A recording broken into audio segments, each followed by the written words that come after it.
Bobby, on a sad note, last week we were sitting here, Bill wasn't with us, we were wishing a few of our old stalwarts get wells. I had a few sickies last week. And unfortunately, in the turnaround of about 12 hours from when we were on air, we lost one. And of course, fairly close to myself as part owning a horse and probably giving me the greatest thrill I've ever had in harness racing, and it's going to take a lot of topping. I'm talking, of course, of David Ronald Peace, or better known Tubby. to everyone as Tubby Peace. And we've asked Bill and Bob to stay with us here just to remember some of the highlights and some of the great times of this great horse trainer. Well, I don't think you were long enough, mate. Well, that's a fact. No, that's true.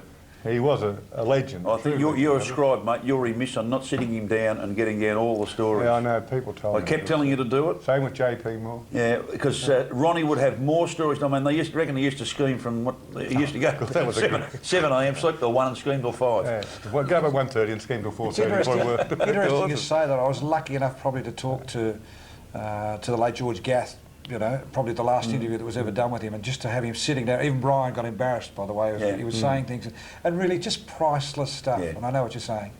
Oh, well, when the time they hijacked Tommy Marr and took him to Adelaide to win with the Roseland Count, they picked him up and Eddie Sims, a Sydney trainer, because they had this horse that had been showing so much promise at Bankstown, they had to say, we've got to get it somewhere else, and they picked up Tommy and told Eiley, we're just taking Tommy to America. Well, then they went up to the road to Mildura.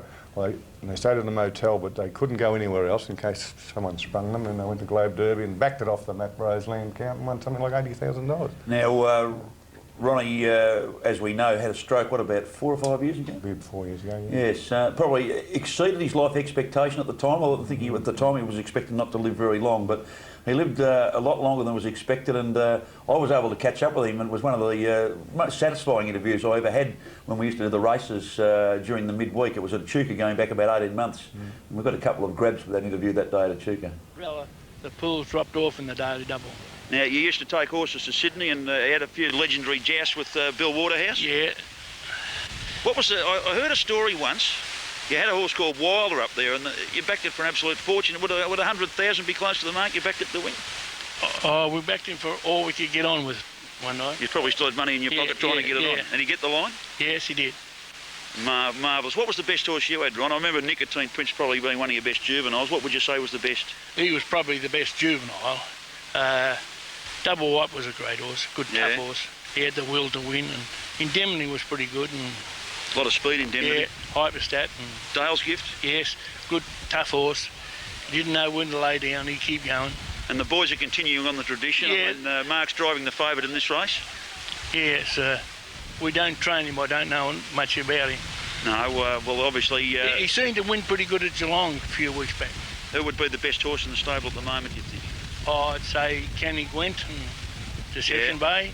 Yeah, a couple of nice ones. Qatari Bengals, looks a nice horse to me. So the future looks pretty bright when you've got a couple of young horses in the camp. Young ones coming up. Yeah, right, mate, it's great to see at the races. I know that you come from this area. I think you're just down the road. Yeah, Gunbower, Turrumbry. Yeah, cut your teeth in this area, and you're a much-travelled man, and you're somewhere back close to home today. Yeah.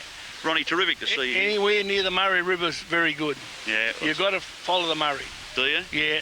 Well, it seems to have worked for you anyway. Catch a nice Murray cod, you can't beat it. OK, mate, look, I better look at this race for at least it's not one of those barramundi cods we were talking about the other week, which I had made a confession about the other day. He was a great Channel 31 fan too, Ronnie, and a great man, and he's going to be sadly missed. One thing I'd ring up every now and then and get Tubby on the phone. He'd answer the phone. He was a great man, like with the late Bob Knight too. They'd reminisce on breeding. Horses that probably don't mean a lot or didn't mean a lot to me, but they certainly knew they're breeding these old guys as well too. And they always used to harken back to horses in Tasmania, broodmares in Tassie. Broodmares in Tassie and the old Globe Derby blood, they'd all go back to. Well, sadly missed. Sadly missed. I managed to catch up with young Mark. I was trying to ring them tonight just to tell them that we're going to do something, but I couldn't, unfortunately. So I do hope that you watched that at home. Actually, Mark won that very race. The pre-race interview, Mark won the race, and Tubby was immensely proud, as he always was, of his boys. Well, to Mrs. Peace and to all the boys, and as I said to Mark through the week, your dad's left I think has given them a good background, a good training. I really do hope that they continue the legendary. The turnout at that funeral was something to behold too. I think Tubby was dearly loved by everyone in the harness racing industry. Sadly, I couldn't be there myself, but you can't be in two places at once. Neither could I. We'll catch up Something down the road. came up. Yeah. All right. Okay. Let's have a bit of a look here at Mooney.